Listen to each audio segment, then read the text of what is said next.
The pain of not loving myself. I started this by making some bullet points. I was going to go over there a bit, end up writing most of it out. So I'll basically read that because it's just easier than trying to say it from my head. It's like it's the pain of knowing there's an inner child broken and hurting and alone, and in me, and that I can't connect with that inner child anymore because it's just a wall of shame between us, and it's a weird situation where you kind of split yourself in two. It's caused some absolute devastation that this addiction has had on my self-esteem, and I'll try and explain that more as I go along.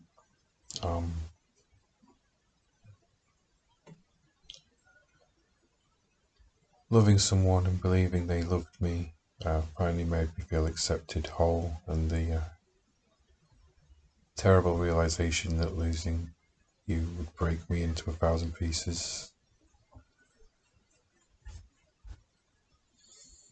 The shame was too much, and it grew and grew as my addiction took over. I knew that you could never forgive me. Deep down I knew, and I was caught in a trap. I did the best I could, but it was never going to be good enough. I didn't have the understanding of what was really going on, and I didn't want to face the me I had rejected,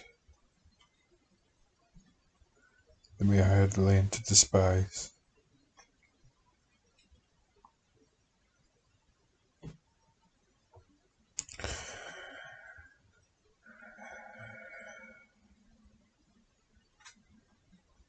The vulnerable, broken me, the part of me who was always rejected, and the pain of living daily with him got too much, so I disconnected him.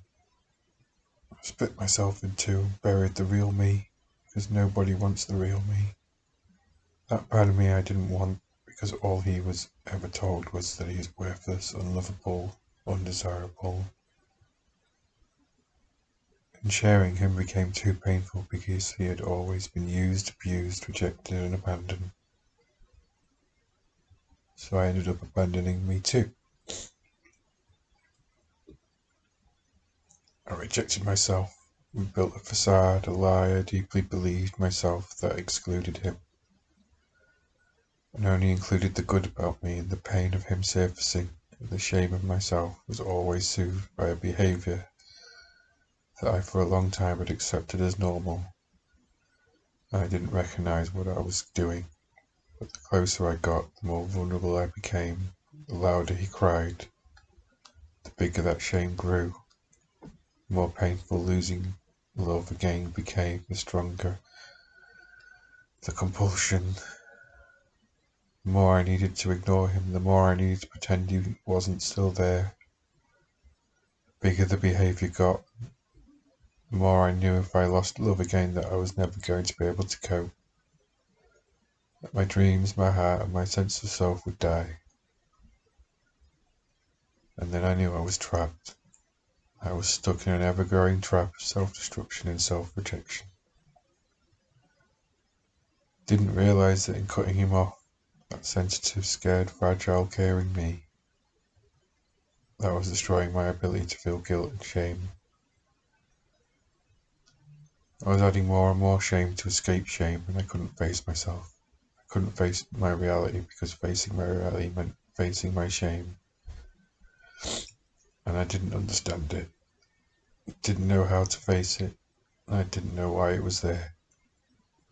It meant facing secrets and lies I'd buried in myself for decades. It meant facing shame so deep and so existentially painful, never-ending, that I couldn't, and it meant destroying a whole life I had learned to love. It meant not only destroying the self I loved, but destroying the one relationship in my life that I valued above everything and everyone else. It meant facing the painful rejection that I knew I couldn't bear, exposing my broken self to a world which had always rejected me without cause, was something I genuinely had reason to be ashamed of. And your rejection broke me even deeper than even my deepest fears thought possible. It disintegrated me. I understand it because I had spent so long rejecting, denying, burying it, as I hate myself. So I get it, and I betrayed you so badly I really don't blame you.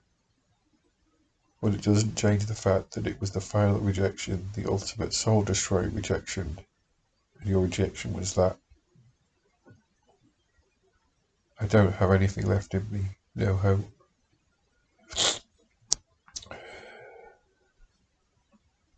In the words of Pelagius, there is no worse death than the end of hope. Without hope we fail to exist. My only hope had always been maybe one day someone will love me enough not to walk away.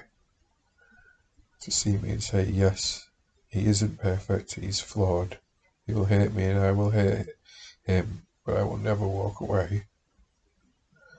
I now know that will never happen. Not in this world, not in this day and age. And I will never be good enough to maintain love, and without it there is no hope. Rejection is inevitable. Abandonment is inevitable. Death of hope is inevitable, and with it the ceasing of life. And I have reached that end, the final abyss.